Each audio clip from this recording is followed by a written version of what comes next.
কথা শেষ। ইবাদত করার জন্য ফেরেশতার অভাব ছিল না, আপনাকে আমাকে বানানো হয়েছে শুধু আল্লাহর সাথে, রাসূলুল্লাহর সাথে মনটা লাগাবার জন্য।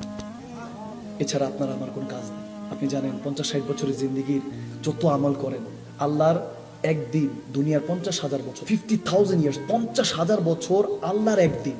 আল্লাহর কয় দিন? আওয়াজ কম হয়েছে, আরো জোরে, একদিন। আর তাহলে আপনার আমার 50-60 বছরের জিন্দেগি, 100 বছরের জিন্দেগি, আমাদের বাপ দাদা সব মিলাইলেও তো আল্লাহর 1 ঘন্টা হবে না। তাইলে হাসরের ময়দানে উঠলেন, বুখারী হাদিস, হাসরের ময়দানে উঠলেন, এত 60 বছরের জিন্দেগি, 50-60 বছর, 100 বছরের তাম ঝাম, এত কিছু আল্লাহর সাথে মনে হয় যদি হিসাব নেয় সেকেন্ডও হিসাব নিতে পারে, ঠিক কিনা? হায় হায় হায়। তাহলে সারা জীবনের কোনো আমল, কোনো কাজ আপনাকে জান্নাত দেখাতে পারবে না, নবীর প্রেমটাই আপনাকে জান্নাতে নিয়ে যাবে। আল্লাহু আকবার। প্রত্যেকদিন তো ওয়াজ করি, করতে করতে